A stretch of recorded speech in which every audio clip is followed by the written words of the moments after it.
Hay momentos en la historia de la humanidad que nos obligan a mirar hacia otro lado. Guerras, plagas, desastres naturales. Y luego está lo que hizo Erich Theodoro Cartman. La mayoría conoce la historia oficial. Un niño de cuarto grado engañado, burlado y humillado que terminó convirtiendo el dolor en la receta de chili más perturbadora jamás preparada en el estado de Colorado. Pero eso fue solo el comienzo. Hoy, en este documental que probablemente será censurado en 32 países, hablaremos del lado no contado de la tragedia Tenorman. Un lado que incluso South Park Studios jamás aprobó. Eddie Cartman corre por la calle como un niño que acaba de descubrir que los dulces son gratis y los impuestos no existen. Se ríe, grita y cada carcajada rebota en su enorme panza de forma casi musical. ¡Ja! Scott Tenorman come chili de sus padres. Lo hice Stan, lo hice Kyle, lo dice aunque ninguno de ellos está cerca para escucharlo. Está eufórico.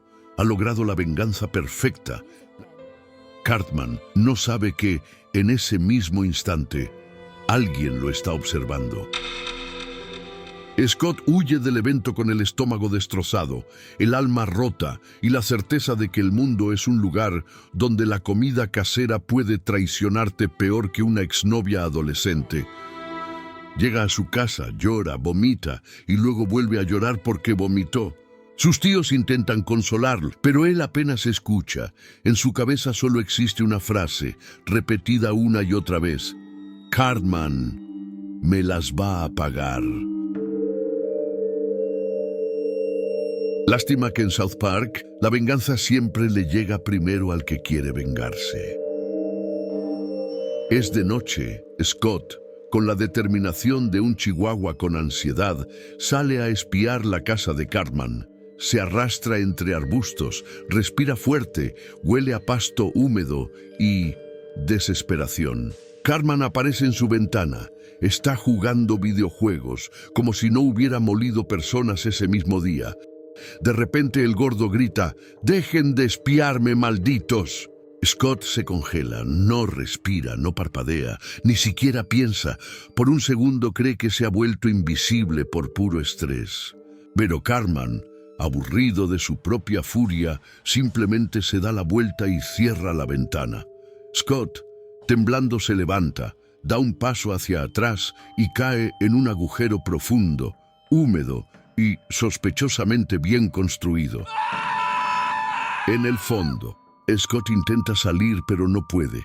Una sombra aparece arriba del hoyo, el viento sopla, los grillos callan. Incluso el tema principal de South Park se detiene de miedo. «Eres un idiota, Scott», dice Cartman, con la tranquilidad de quien explica el clima. «Ni siquiera vi necesidad de ponerte una trampa, pero como eres tan estúpido, caíste en mi accidentalmente preparado hoyo de emergencia». ¡Qué estúpido pendejo! Scott intenta gritar, pero Cartman continúa.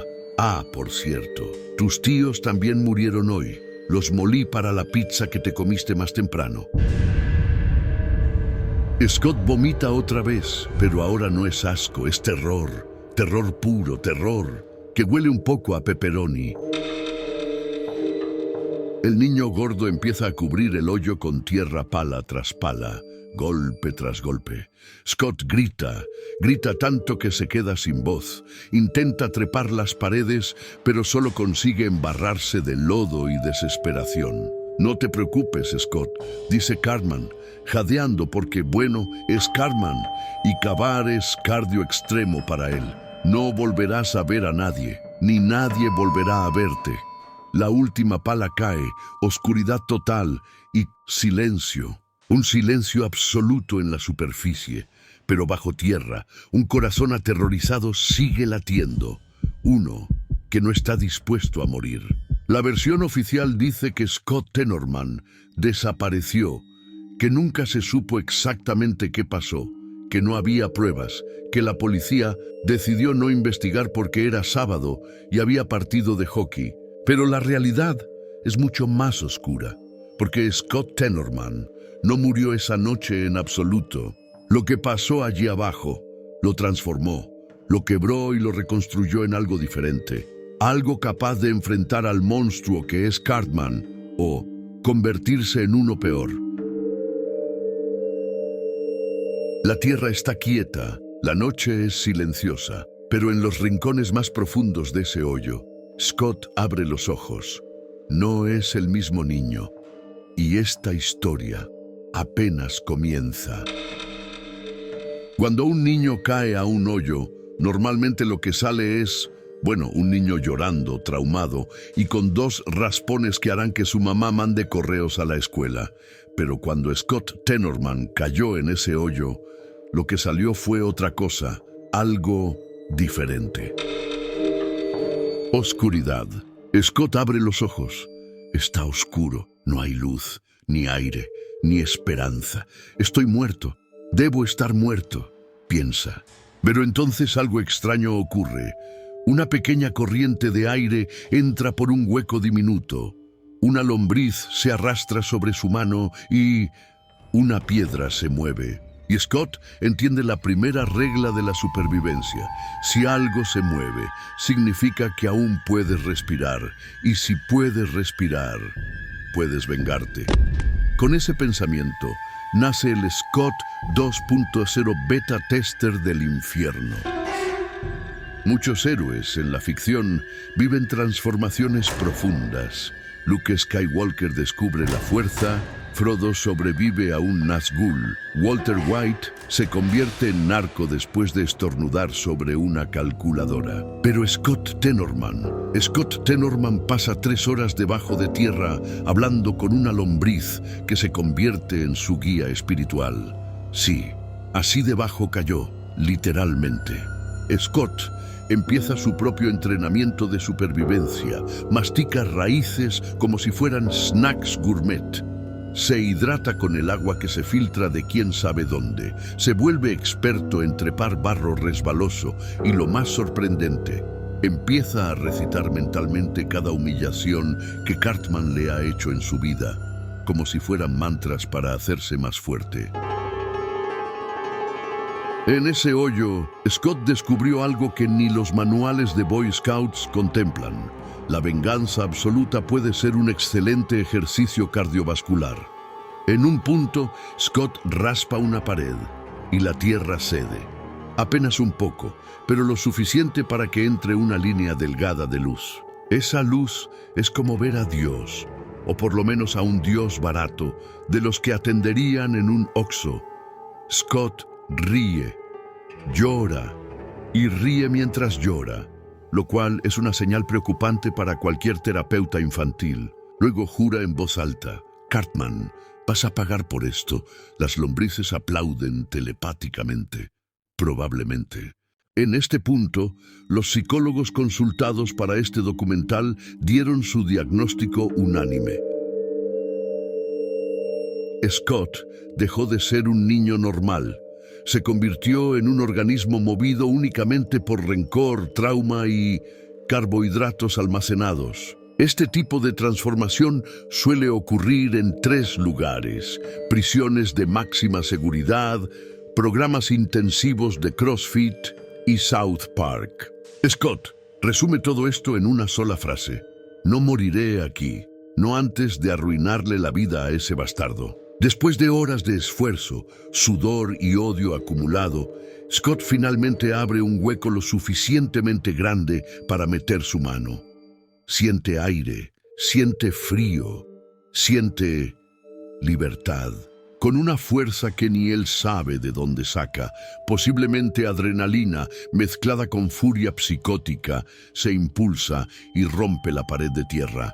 El chico emerge cubierto de lodo, hojas, sangre de la nariz coagulada y un halo dramático natural. Parece un demonio renacido, un niño salido directamente del infierno, enviado con una sola misión: destruir a Eric Cartman. Pero primero necesita una ducha. Scott no corre inmediatamente hacia Cartman, no. Su furia es demasiado grande para desperdiciarla en una confrontación sin plan. Así que hace lo que cualquier villano moderno haría. Se va a casa de sus tíos, la encuentra vacía y comienza a investigar.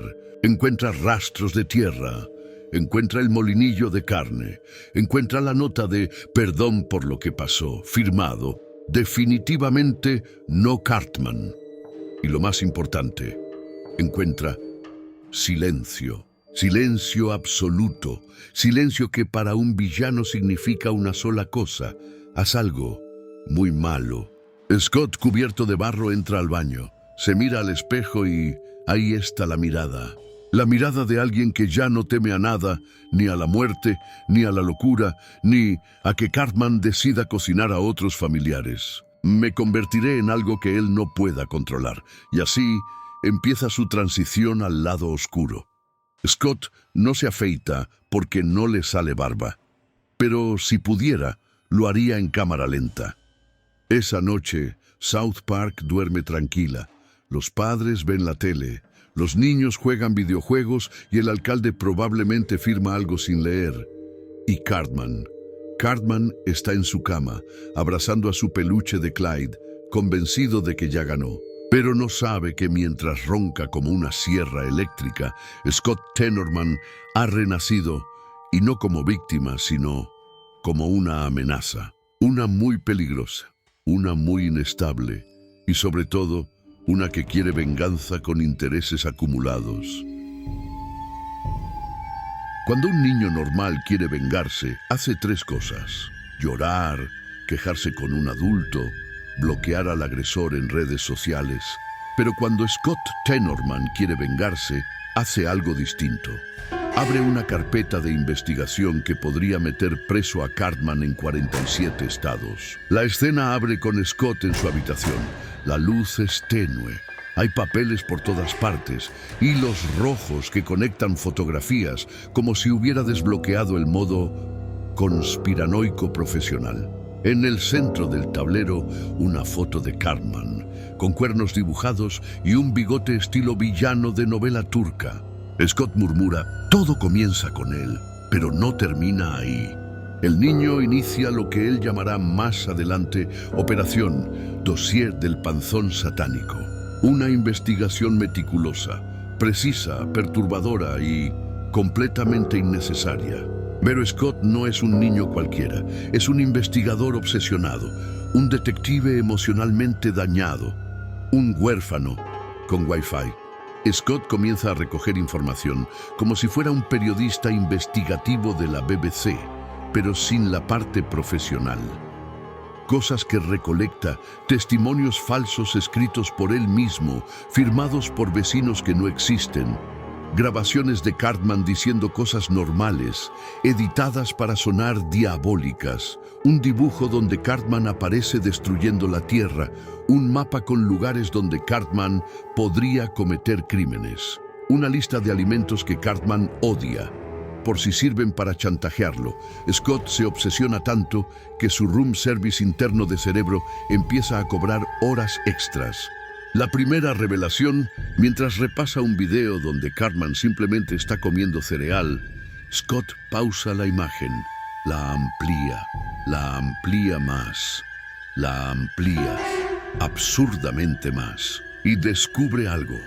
Ahí está, una sonrisa malvada. La sonrisa es normal, pero Scott siente que es una señal, porque cuando quieres vengarte, cualquier cosa es una señal.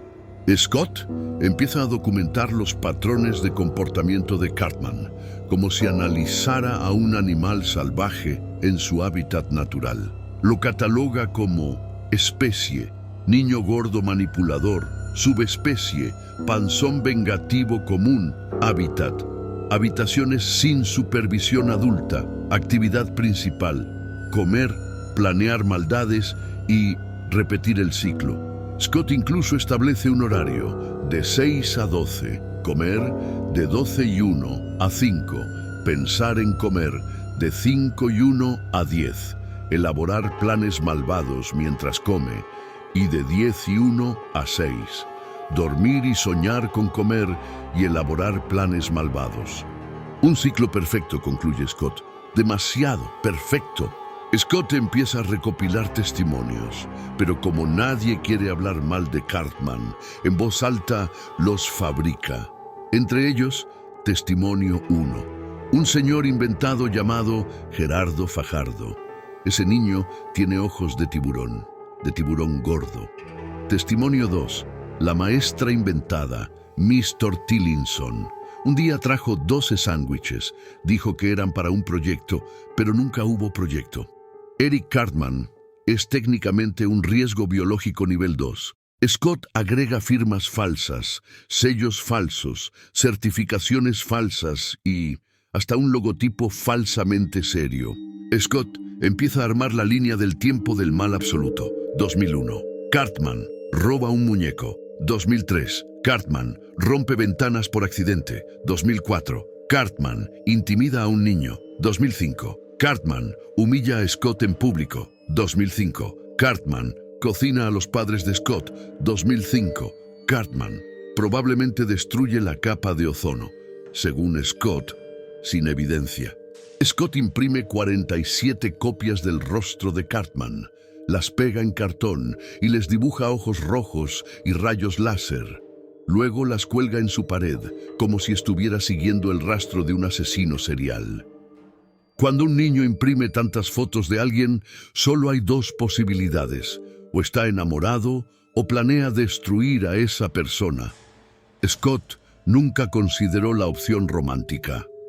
Mientras revisa la cronología del caos, Scott descubre algo que le hiela la sangre. Cartman siempre ataca cuando está aburrido. Ese es su detonante, el gatillo, la chispa del infierno. Scott lo escribe como si fuera un mensaje secreto. Si Cartman se aburre, alguien muere. Obviamente exagerado, pero Scott ya vive en un mundo donde una lombriz fue su mentora espiritual, y no estamos para medir coherencia. Scott dibuja una pirámide, nivel 1, travesuras normales, nivel 2, manipulación psicológica, nivel 3, planes malvados complejos, nivel 4, ingeniería emocional, nivel 5, cocinar gente en chili. Es decir, Cartman ya está en el nivel 5. Y según Scott existe un nivel 6 que nadie quiere descubrir. Con el dossier a medias, Scott toma aire, toma notas, toma más aire y finalmente decide: debo convertirme en algo más fuerte que él. No un niño, no un huérfano, no una víctima, sino en un investigador y un estratega, un monstruo hecho del mismo barro con el que escapó de la Tierra. Y así, sin que South Park lo supiera, comenzó la construcción del archivo más perturbador que jamás haya creado un preadolescente. Scott sonríe, pero con una sonrisa torcida, intensa y llena de propósito, porque ahora tiene algo más poderoso que la fuerza física. Tiene información, y la información en South Park es más letal que cualquier chile humano. Hay un punto en toda teoría loca donde la historia deja de ser una venganza adolescente y empieza a oler a expediente clasificado del gobierno. Ese punto llega aquí, porque cuando el oficial Bar Brady, el detective Yates y el señor Garrison revisan la escena donde solía vivir la familia Tenorman, descubren algo que no esperaban: una puerta pequeña, oculta detrás del calentador, sellada con cinta adhesiva, chicle endurecido y un sticker de los ositos cariñositos. La abren y ahí es donde todos se dan cuenta de que Eric Cartman no es un niño normal, ni siquiera es un niño anormal. Es otra cosa, algo peor. La cámara del documental baja por unos escalones improvisados hechos con cajas de cereal. Las paredes están tapizadas con dibujos hechos con crayones. Todos muestran a Cartman como un rey, un dios o un mesías del apocalipsis. En algunos aparece montando un cerdo gigante hecho de carne humana y en otro está sentado sobre un trono de chili. Pero lo peor no es eso. Lo peor es la carpeta verde fosforescente etiquetada como Proyecto Cartman, origen y propósito. La etiqueta está escrita con letra infantil, pero claramente la mano que la escribió tiembla. Garrison abre el archivo y ahí comienza la verdadera pesadilla. Según los papeles, los documentos amarillentos que parecen sacados de un mal fanfiction y escritos por un científico ebrio, Cartman no nació de la forma tradicional, no fue concebido, fue diseñado. Un científico oscuro, conocido solo como Dr. Pudin, habría intentado crear al niño perfecto, pero terminó accidentalmente creando al niño incorrecto en todos los sentidos imaginables. El documento dice: el sujeto muestra un intelecto altamente impredecible, una moral inexistente y una inexplicable habilidad para manipular a otros, usando únicamente gritos, berrinches y racismo espontáneo. Barbrady, al leerlo, comenta: eso explica por qué cada vez que veo a Cartman siento como que se me baja la presión. Otros archivos describen eventos inexplicables de la infancia del gordo. A los 4 años, convenció a 3 maestros de que él era el director y funcionó por 2 días. A los 5, creó una secta infantil sin saber leer. A los 6 años, hizo llorar a un exmarine usando solo la frase «Mi mamá dice que tú eres pobre». Y luego está el archivo más perturbador, un documento lleno de dibujos de rectángulos y flechas, casi como un mapa del crimen perfecto, fechado meses antes de que Scott Tenorman apareciera en South Park por primera vez. Kyle, que está leyendo el documento detrás de Garrison, grita: «Esto prueba que Cartman planeó todo desde antes de conocer a Scott», y Stan responde: «Dude, Cartman ni siquiera sabe planear qué va a comer mañana». Kyle: «Por eso es peor. Significa que hay un Cartman detrás del Cartman». De repente hay silencio incómodo, ruidos de grillos. La cámara enfoca a Butters, que parece convencido. Dentro del archivo encuentran también un casete etiquetado como «No reproducir, en serio, no seas idiota». Barbrady lo pone igual, por supuesto. La cinta revela una voz infantil, pesada, reconocible. Cartman, hablando solo, como si estuviera narrando su propia serie documental. Si estás escuchando esto, significa que Scott cayó en la trampa, y si Scott cayó en la trampa, significa que ya está listo el siguiente paso. La cinta se corta ahí. Una segunda voz, no identificada, susurra al fondo. Fase 2. Iniciada. La cámara vuelve a Kyle, que está sudando como si hubiera visto al mismísimo Slenderman. ¿Qué diablos significa fase 2?, pregunta Stan. Y es ahí donde el documental corta abruptamente, porque lo que viene no solo responde esa pregunta, sino que abre un nivel de locura que ni South Park está preparado para manejar. La reunión ocurre un jueves por la noche, en el sótano de una iglesia que no quiso prestar su salón principal. Asisten 6 niños, todos sentados en círculo, todos evitando contacto visual, todos con una historia que empieza igual.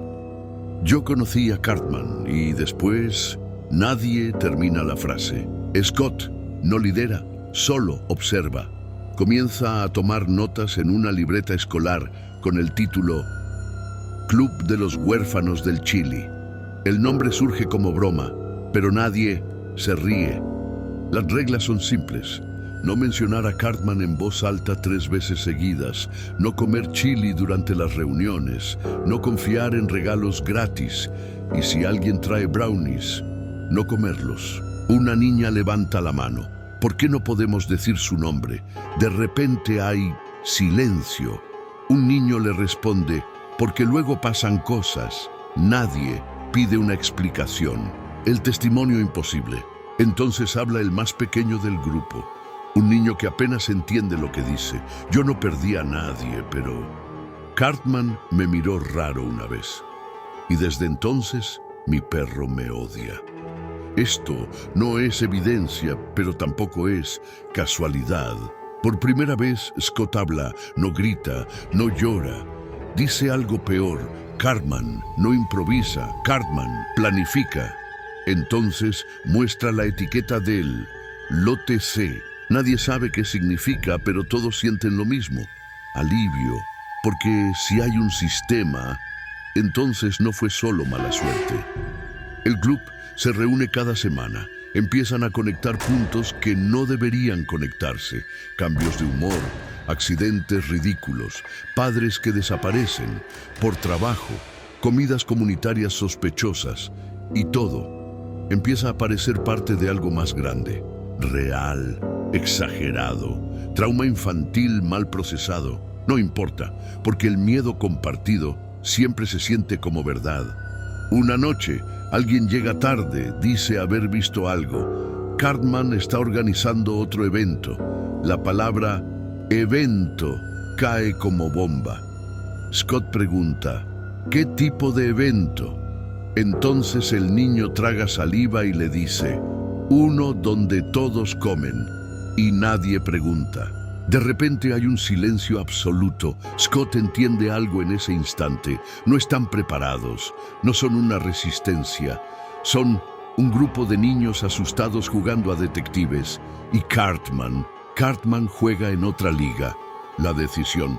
Y Scott cierra su libreta, mira al grupo y les dice, esto no es suficiente. Si seguimos así, nos va a ganar otra vez.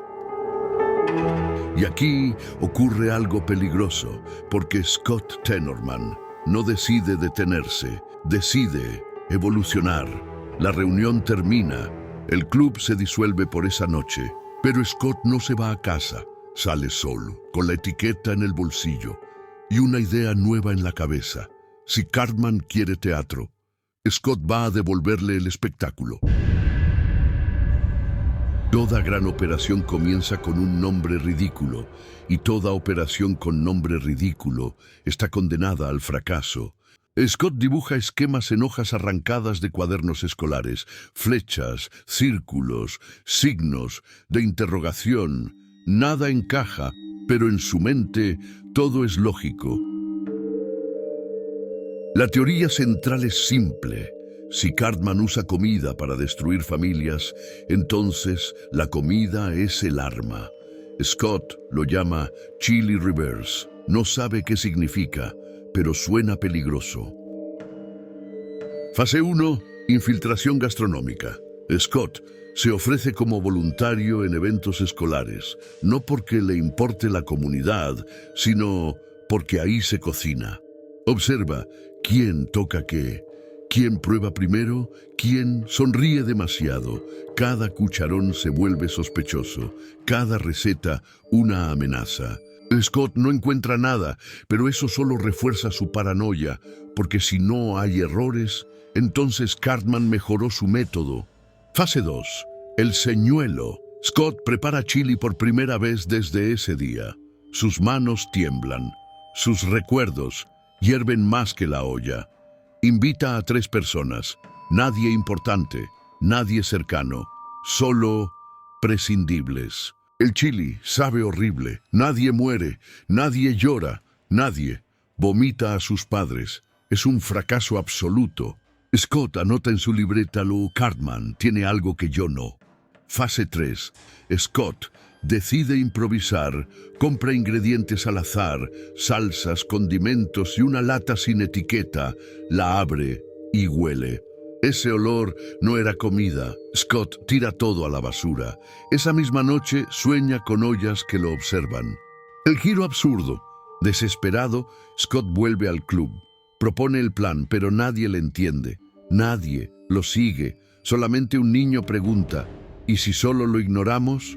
Scott se ríe, tiene una risa nerviosa, rota. Eso es lo que él quiere. Scott intenta sabotear un evento comunitario. Nada grande, nada dramático, solo cambia las etiquetas. Chili con carne, chili vegetariano, chili especial. Pero no pasa nada, excepto una cosa. Cartman no aparece. Y Cartman Nunca se pierde comida gratis.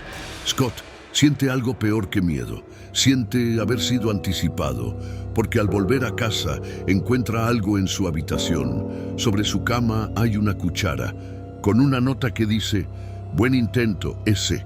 Scott se queda inmóvil, no grita, no corre, solamente sonríe.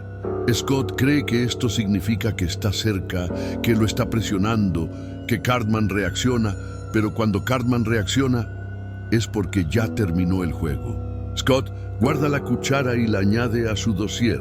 Escribe una última frase: «La comida ya no es el campo de batalla». Mira por la ventana y ve que la noche está tranquila, demasiado tranquila, y entonces entiende: la próxima jugada no será culinaria, será personal. Existe una regla no escrita en South Park: si Cartman guarda silencio es porque ya decidió cómo vas a sufrir. Y Scott Tenorman acababa de cruzar esa línea. El silencio que grita. Durante días, Cartman no hace nada, no se burla, no provoca, no aparece en lugares públicos. Scott interpreta eso como victoria. Error número 1. Cartman no desaparece. Cartman reorganiza. Señales pequeñas, demasiado pequeñas. Scott empieza a notar detalles. Un rumor en la escuela dice que Scott anda obsesionado. Un dibujo en un casillero, una olla con su nombre, una risa aislada en el pasillo que se corta cuando él voltea. Nada concreto, nada comprobable. Eso es lo peor. Eric Cartman, 8 años, sin remordimientos clínicamente detectables. Testimonios falsos aparecen. Siempre supimos que era capaz de algo así. Una vez lloró viendo un comercial, pero era mentira. Sonrió cuando le dijeron que no había postre. Los expertos concluyen: Cartman no improvisa, Cartman enseña lecciones. Scott intenta anticiparse, pero no hay nada que anticipar. Cartman no ataca a Scott directamente, ataca su credibilidad. En una semana, Scott pasa de víctima a el chico raro, el traumado, el que ve conspiraciones. El castigo perfecto para él: nadie cree al que dice la verdad. Una tarde, Scott recibe una invitación, nada escrita, nada oficial, solo un papel doblado, con una dirección, una hora y una frase que dice: «No habrá chili». Scott sabe que es una trampa, pero de todas maneras va. Cartman lo espera sentado, tranquilo y comiendo algo, que no se identifica, no se burla, no sonríe. Eso es nuevo. «¿Sabes que hiciste mal?», le dice Cartman, pero Scott no responde. Entonces Cartman le dice: «¿Pensaste que esto era sobre comida?». Scott nuevamente se queda en silencio. Cartman le dice: «Esto nunca fue sobre comida». En ese momento, Scott entiende algo aterrador. Cartman no quiere venganza, quiere autoría. Cartman se inclina y le dice: «La gente no recuerda lo que hice, recuerda cómo reaccionaste tú». Entonces le muestra algo, una libreta, el dossier de Scott, fotocopiado, anotado y corregido con plumón rojo. «Gracias por el material», dice Cartman, «lo usé para mejorar». Antes de irse, Cartman le deja una última frase: «La próxima vez que planees algo, recuerda que yo ya lo viví». Scott se queda solo, no derrotado, no humillado. Algo peor, advertido. Este no fue el ataque, fue el aviso. Porque cuando Cartman explica las reglas, es porque el juego ya está decidido. Y Scott Tenorman todavía cree que puede ganar. Toda guerra necesita dos cosas: un enemigo claro y una razón exageradamente estúpida. Scott Tenorman tenía ambas. Después del encuentro, Scott ya no duerme, no porque tenga miedo, sino porque repasa diálogos que nunca dijo, respuestas ingeniosas, amenazas brillantes, discursos de victoria. Scott decide que ya no habrá planes largos, ni clubs, ni conspiraciones colectivas. Esta vez será cara a cara. Scott hace lo impensable. Va a la escuela, se sube a una mesa del comedor y grita: «Cartman, esto no se ha terminado». De repente hay un silencio total. Cartman levanta la vista y sonríe, no sorprendido, no molesto, sino orgulloso. Cartman siempre quiso testigos y Scott acababa de dárselos. Dos estrategias opuestas. Scott ataca con rabia, insultos, acusaciones, relatos detallados de lo ocurrido. Cartman responde con algo mucho peor. «Calma, wow, eso suena traumático. ¿Ya lo hablaste con alguien?» Scott pierde terreno sin darse cuenta. La guerra no se libra con golpes, se libra con humillación creativa. Scott intenta exponerlo. «Este niño es un monstruo». Cartman lo contraataca y le dice: señalando a Scott, el chico que habla solo. Scott decide el todo por el todo. Lo reta: «Dime que no eres un psicópata. Dime que no disfrutaste hacerlo». Cartman se queda quieto, mira alrededor y le dice: «No, solo eso». No se defiende, no explica, no niega. Y eso destruye a Scott. Cartman se acerca lo justo para que solo él escuche y le dice: «Tú quieres justicia. Yo solo quería verte cambiar». Scott entiende tarde. Esta guerra nunca fue para ganar, fue para repetir el dolor. Cartman se va caminando tranquilo. Antes de desaparecer, lanza la última bomba. Por cierto, nadie va a recordar esta parte como tú.